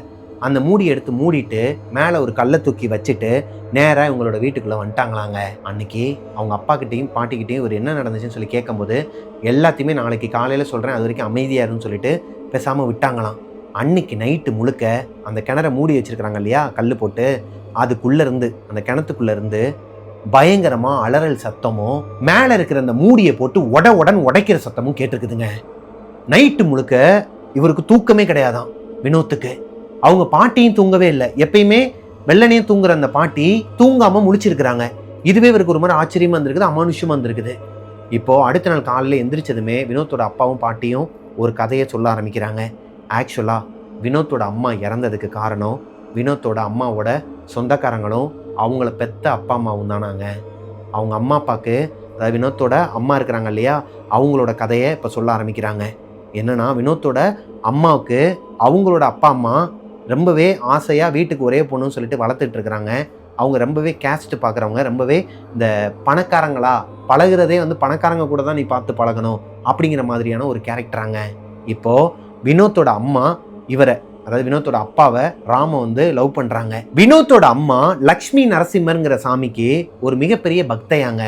சின்ன வயசுலேருந்தே அவரை மட்டும்தான் அவங்கள மட்டும்தான் கும்பிடுவாங்களாம். அவங்க மேலே ரொம்பவே கிரேஸ் அதிகம். எதுனா ஒரு கஷ்டம்னா கூட அவங்ககிட்ட தான் போய் சொல்லுவாங்களாம். அவ்வளோ ஏன் லவ் பண்ணதை கூட அவங்க அப்பா அம்மா கிட்ட சொல்ல பயந்துக்கிட்டு நரசிம்மர்கிட்ட தான் போய் சொல்லியிருக்கிறாங்க. அப்படி இருக்கும் பட்சத்தில் வினோத்தோட அப்பா ராமும் வினோத்தோட அம்மாவும் லவ் பண்ணுற விஷயம் வினோத்தோட அம்மாவோட அப்பா அம்மாவுக்கு தெரிஞ்சு இவங்க ரெண்டு பேரையுமே பிரிக்கிறதுக்கு ட்ரை பண்ணுறாங்க. ரெண்டு பேருமே ஊரை விட்டு ஓடி வந்துடுறாங்க. இது பிடிக்காத அவங்க அப்பா அம்மாவுக்கு ரொம்ப நாளாவே கரை வச்சுக்கிட்டே இருக்கிறாங்க. ஒரு கட்டத்துக்கு மேலே வினோத்தும் பிறந்துடுறாரு. வினோத் பிறந்ததுக்கு அப்புறமா எல்லா குடும்பமும் ஒன்று சேருவாங்க இல்லையா, அதாவது குழந்தை பிறந்ததுக்கு அப்புறமா லவ் மேரேஜ் ஆனவங்களோட அப்பா அம்மாலாம் திடீர்னு தேடி வந்து ஒட்டிப்பாங்க. அந்த மாதிரி இவங்களோட அப்பா அம்மாவும் வந்து ஒட்டி இருக்கிறாங்க. ஆனால் அவங்களோட சொந்தக்காரங்க எல்லாருமே கூட்டு வந்திருக்கிறாங்க. இப்போது நல்லா தான் போயிருக்குது. சாப்பிட்ருக்குறாங்க. சாப்பிட்டு முடிச்சுட்டு எல்லாருமே நல்லபடியாக வழி அனுப்பிச்சு வச்சதுக்கப்புறமா என்றைக்கு அவங்களோட சொந்தக்காரங்க எல்லாருமே அப்பா அம்மா உட்பட சொந்தக்காரங்க எல்லாருமே அவங்களோட வீட்டுக்கு வந்துட்டு போனாங்களோ அடுத்த ஒரு வாரத்துக்கு வினோத்தோட அம்மா பேய் பிடிச்ச மாதிரி இருந்திருக்கிறாங்க. எடுத்ததுக்கெல்லாம் சண்டை, எடுத்ததுக்கெல்லாம் கத்துறது, வினோத்தோட அப்பாவை திட்டுறது, அடிக்கிறது, வினோத்தோட அப்பாவோட அம்மா அதாவது அவங்களோட மாமியாரை திட்டுறது, அசிங்கமாக பேசுறதுன்னு சொல்லிட்டு அவங்களாவே இல்லை.